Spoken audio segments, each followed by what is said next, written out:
Study OS रे आपण माननकु स्वागत। आज आम एनसीएंट ओडिशार हिस्ट्री को कंटिन्यू करिकी आजिर ए वीडियो रे डिस्कस करिबा कलिंग युद्ध पूर्वरु ओडिशार स्टेटस कौन थिला। आपण माने नॉर्मली स्टेटस रे जेमती व्हाट्सएप रे लगांती आजिर एटा स्टेटस तो अशोकंकर जेतेबेले आक्रमण हेइथिला 261 बीसी रे सेई समय पूर्वरु ओडिशार स्टेटस कौन थिला, ओडिशा रे केमिति स्ट्रैटेजिक लोकेशन रो इम्पोर्टेंस रही थिला एवं कौन पई अन्यान्य मीन्स वंश माने मीन्स स्पेशली नंद डायनेस्टी ओडिशा को आक्रमण करथिले एवं किपरि नंद डायनेस्टी रो पुणी थरे हमर ओडिशा इंडिपेंडेंस पाइला सेटा को आमे स्टोरी रो फॉर्म रे जानिबा केमिति कलिंगर वेल्थ एवं जो ट्राजिक सब्जुगेशन हेतिला ताकू नै कि आमे गोटे गप हिसाब रे देखिबा आपणकर विभिन्न एग्जाम पई एटा इंपोर्टेंट हे जिवो। ठीक अछि। सो जते बेला में देखिबा ओडिसा रो टाइम लाइन को एंशिएंट हिस्ट्री रो टाइम लाइन को नॉर्मली आपण माने कलिंग वॉर रो जो 261 रे जो हेतिला बिफोर क्राइस्ट रे जो हेतिला सेटा को आपण माने मेजर इवेंट हिसाब रे मन रखंती, किंतु ता पूर्वरु जदि देखिबा ओडिशार मिलिटरी ट्रेडिशन रु आरंभ करिकी इमेंस मेरीटाइम वेल्थ थिला। आमे जदि साधव पुओ मानकर कथा जानिचे से माने जेमिति मेरीटाइम रे ट्रेडिंग करूथुले विभिन्न कंट्रीज को जाउथुले तो सही सबु एक्टिविटी गुडाक ओडिशार मेरीटाइम वेल्थ को बढ़ाइथिला।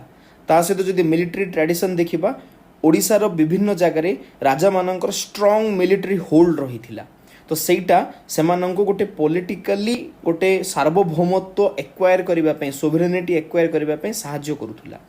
किंतु परवर्ती समय रे आमे देखिबा सही स्टोरी रे केमिति नंद डायनेस्टी आसिले, नंद डायनेस्टी आ पूर्वरु थिले कोठी आसिले केमिति ए वीडियो रे गोटा सब आमे धीरे धीरे देखिबा एवं सेमाने एक्सपैंड करिकी जेमिति मगध एम्पायर रु किपरि भाबरे ओडिसा को आक्रमण कले। देन परवर्ती समय रे कौन हला से मगध डायनेस्टी रो मीन्स राजा मानन को जना पड़िला जे हाँ मीन्स ओडिशा कलिंग मध्य गोटे स्ट्रांग होल्ड रखुची स्ट्रैटेजिक इंपोर्टेंस रखुची। देन नंद डायनेस्टी को परवर्ती समय रे मौर्य डायनेस्टी मीन्स अख्तियार कला। So Maurya dynasty ultimately Chandragupta Maurya परे अशोक आसिले से कौन कले ना ओडिशा को आक्रमण करथिले 261 बिफोर क्राइस्ट एवं कलिंग वॉर हेतिला। सो यही कहानीटा आमे धीरे धीरे देखिबा। जदि ओडिशार गोटे आमे स्ट्रैटेजिक कोस्टल पोजिशन देखिबा आपण माने जानिथिबे सेठी कोन हेतिला ना ओडिशा एब्सोल्यूट कंट्रोल करिथिला कोस्टल ट्रेड रूट्स को। आपण माने जे देखुचंती ए प्रकार सब चोक पॉइंट्स थिला एवं एठू आमे हमर जो पोर्ट माध्यम रे विभिन्न प्रकार ट्रेड एक्टिविटी करूथिले एवं सेठी टोटल जदि देखिबा हमर बंगोपसागर एवं जो भारत महासागर अछि हमकु गोटे अनरेस्ट्रिक्टेड मेरीटाइम एक्सेस मिलिथिला जोटे कि आमे इंडियन ओशियन रो नेटवर्क एस्टैब्लिश करिके आमे मीन्स ट्रेड करूथिले एवं जोटा कि आमे परवर्ती समय रे गोटे जियोग्राफिक चोक पॉइंट हिसाब रे मीन्स आमे ताकू यूज करि पारिथिले। जदि परवर्ती समय रे आमे देखिबा ई जो मेरीटाइम जो मास्टर्स माने थिले कि मेरीटाइम को कंट्रोल करूथिले अल्टीमेटली ओडिसा रो साधव माने जे कि सेलर हिसाब रे एवं मर्चेंट हिसाब रे काम करूथिले।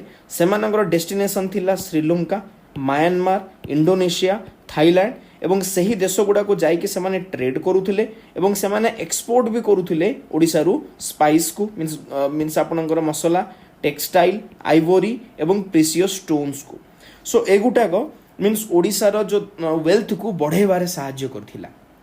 जदि आमे देखिबा मिलिटरी फोर्स रे बहुत जगह रे लिखा जायछि इनस्क्रिप्शन रु आरंभ करी कि बहुत जो खोदेई हे कि लिखा जायछि सेही जगह रे ओडिसा रो ब्रेव वॉरियर मानक विषय रे लिखा जायछि एवं जदि एंशिएंट टेक्स्ट को देखिबा एक्सप्लिसिटली मेंशन करा जायछि जे कलिंगर जो लोक माने थिले से माने स्किल्ड थिले, फॉर्मिडेबल फाइटर्स थिले मीन्स गोटे अदम्य योद्धा थिले ता सहित गोटे मैसिव लैंड आर्मी थिला ओडिसा रे। से समय जो रीजनल लीडर माने जो माने थिले से माने मेंटेन करी के रखिथिले। ता सहित जो देखिबा गोटे प्रॉपर वॉर एलिफेंट मध्ये मेंटेन होतुला मीन्स हाथी मान को यूज करा जाउतुला मिलिटरी एसेट हिसाब रे जोटे कि अल्टीमेटली आमे गोटे बॉर्डर सिक्योरिटी सहित इफेक्टिवली इनकर्सन को रोकी पारुथिले। जदि अन्य कोनोसी फैक्टर हमको आक्रमण करिवो आमे एही सब माध्यम रे ताकू स्टॉप करि पारुथिले। ता सहित नावल डोमिनेंस थिला बिकॉज नावल डोमिनेंस हम जेमिति ट्रेड विषय कथा होथिले हमर नावल फ्लीट मध्ये थिला जे कि अल्टीमेटली गोटे मैरीटाइम रे डोमिनेंस क्रिएट करौथुला एवं पायरेसी एवं राइवल स्टेट मानकठू आमको रक्षा मध्य करूथुला। सो लैंड रे वॉरफील्ड रे एवं नावल डोमिनेंस तीनटा जगह रे आमे माने कोन करथिले ना अल्टीमेट डोमिनेट करिक रखिथिले।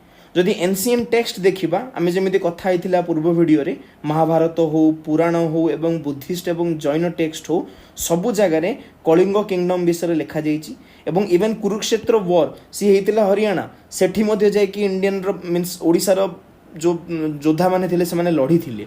जो देखिबे पुराण रे मध्य विभिन्न जगह रे कोन करा जाइछि ना मेंशन करा जाइछि ओटे एंशिएंट ईस्टर्न ओडिशा विषय रे। सो एगुडा सब अल्टीमेटली दर्शाउछि जे ओडिशा ओनली मींस ट्रेड किंबा कल्चर को नेकी नथिला, एठी प्रॉपर योद्धा माने मध्य थिले, प्रॉपर मैरीटाइम ट्रेड भी होउथुला एवं भारत पे गोटे माने गोटे इंपोर्टेंट भूमिका निभाउथिले। ठीक अछि।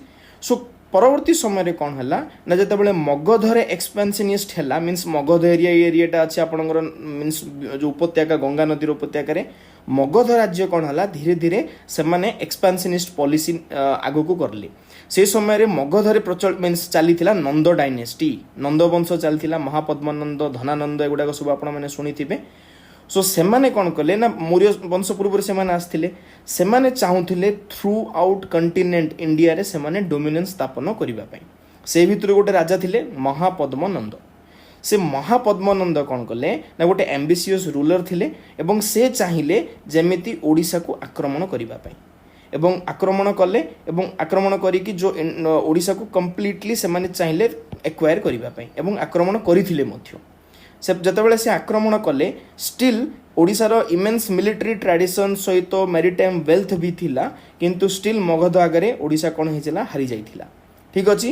एवं परवर्ती समय रे कोन हला ना Kalinga was forcibly incorporated into Magadhan empire. Magadha empire रे अल्टीमेटली मिसी जाइथिला एवं पॉलिटिकल इंडिपेंडेंस हरै दैथिला। ठीक अछि। तो सबजुगेट हे गला।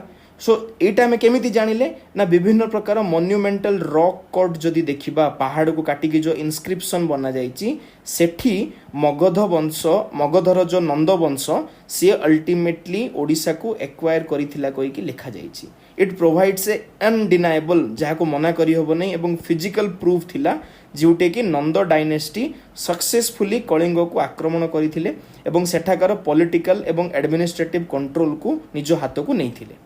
ठीक अछि। देन कोन हला ना जो हाथी गुंफा इनस्क्रिप्शन रे आउरी भी लिखा जाइछि केमिति एडमिनिस्ट्रेशन करूथिले ना जो नंद किंग्स थिले महापद्मनंद स्पेशली से कोन करथिले ना कलिंग रे गोटे कैनल सिस्टम ओपन करैथिले।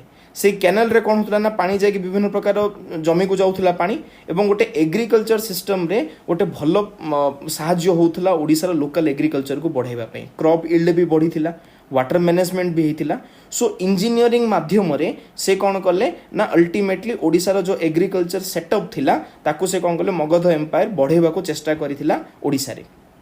जदि देखिबा आउ गोटे जिनिस मगध एम्पायर कौन करथिला ना मगध रो फोर्स कौन करथिले जतबेले युद्ध होइथिला से समय गोटे जैनंगर मूर्ति थिला, सेही मूर्ति को कौन कले ना से अल्टीमेटली मगध को नेकी चली जाइथिले जोटा कि परवर्ती समय आमे ताकू रिटर्न मध्ये आनिथिले। ठीक अछि। सो एई परि भाबरे कौन हला ना मगध अल्टीमेटली जो नंद डायनेस्टी थिला ओडिसा को आक्रमण करिक कंप्लीट कंट्रोल नहीं जाइथिला, किंतु परवर्ती समय रे कोन हला ना मगध रे तो इंस्टेबिलिटी आसीबो। से नंद वंश को अल्टीमेटली को वंश परवर्ती समय रे एक्वायर कला मौर्य वंश। सो जेतेबेले नंद वंश को मौर्य वंश करूथला से जो ट्रांजिशन पीरियड रे मगध रे इंस्टेबिलिटी आसिला, सेही इंस्टेबिलिटी रो फायदा उठे कि कलिंग कोन कला निजरो इंडिपेंडेंस को पुनी थरे रिक्लेम कला। Nanda control over the fiercely proud Kalinga state with ultimately short life. बहुत छोट समय पाई कौन कला ना नंद डायनेस्टी आमको आक्रमण करिक रखिथिला। देन परवर्ती समय रे कौन हला जतबेले नुआ मौर्य एम्पायर आसिला मगध एरिया रे देन सेही समय रे कलिंग ए अपॉर्चुनिटी को फायदा नेला एवं ए अपॉर्चुनिटी समय रे सेठो अलग है कि निजको इंडिपेंडेंट घोषणा कला। से पछरे गोटे राजा अछंती ओडिसा रो से होचंती king Raja Kharavela.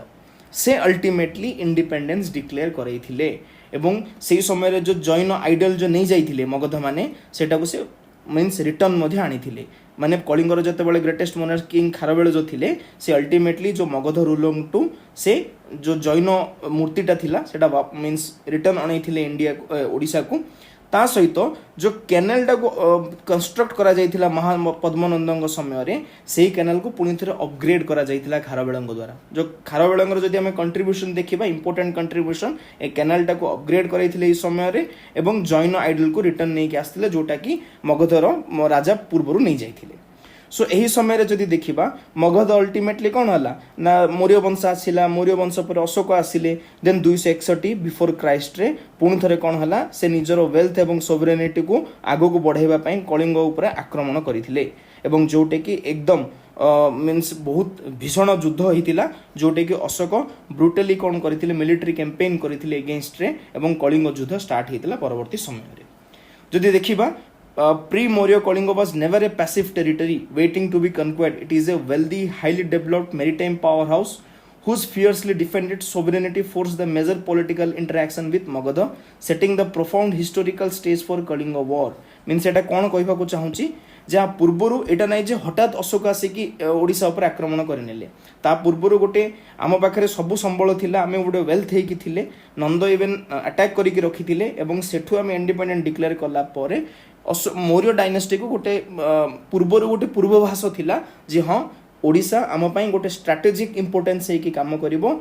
So because of that reason Ashoka कौन हला परवर्ती समय रे जो सम्राट अशोक आस्थिले एवं ओडिशा को आक्रमण करथिले।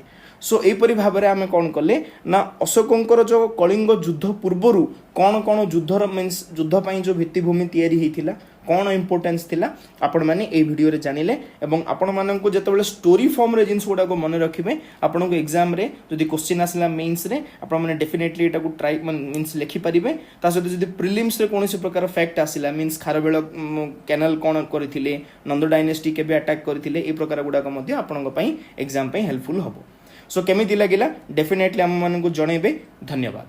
आपणकर ओएस प्रिपरेशन रे जदि आपण चाहूचंती गोटे डेडिकेटेड ऐप एवं वेबसाइट आउ विलंब करंतु नहीं स्टडी ओएस आनीची ओएस एस्पिरेंट मानक पई गोटे डेडिकेटेड ऐप ता सहित गोटे डेडिकेटेड वेबसाइट आपण प्ले स्टोर रे स्टडी ओएस टाइप करंतु आपण पाई जिवे स्टडी ओएस ऐप एवं www.studyoas.in को आपण लाइक टाइप करंतु आपण वेबसाइट पाई जिवे। एठी आमे डेली बेसिस रे as a part of free initiative current affairs सहित डेली फ्री टेस्ट एमसीक्यू आपन को दउछु विथ आंसर जोटा कि आपनकर प्रिपरेशन रे बहुत बड़ हेल्पिंग हैंड हे परिबो। ता सहित आपन बहुत गुडी फ्री नोट्स पाई परिबे आपन वेबसाइट रे पॉकेट नोट्स पाई परिबे जोटा कि एग्जाम पई आपन को रिवीजन रे सहाय्य होबो। ता सहित बहुत एफोर्डेबल वे रे बहुत कंटेंट एवं टेस्ट सीरीज मध्ये जो अछि। सो आपण आसंतु चेक करंतु उत्तम सीरीज संकल्प series Laxmikant overall test GS2 पई टेस्ट एवं प्रारंभ टेस्ट ए प्रकार विभिन्न प्रकार टेस्ट सीरीज अछि एवं हमें ग्रेजुअली अन्य टेस्ट सीरीज मध्ये आनिबो। आपण स्टे ट्यून रहिबे एवं डेली बेसिस रे आपण ऐप एवं वेबसाइट यूज कले आपनकर प्रिपरेशन रे हमें बहुत बड़ सहायता होई परिबो। धन्यवाद।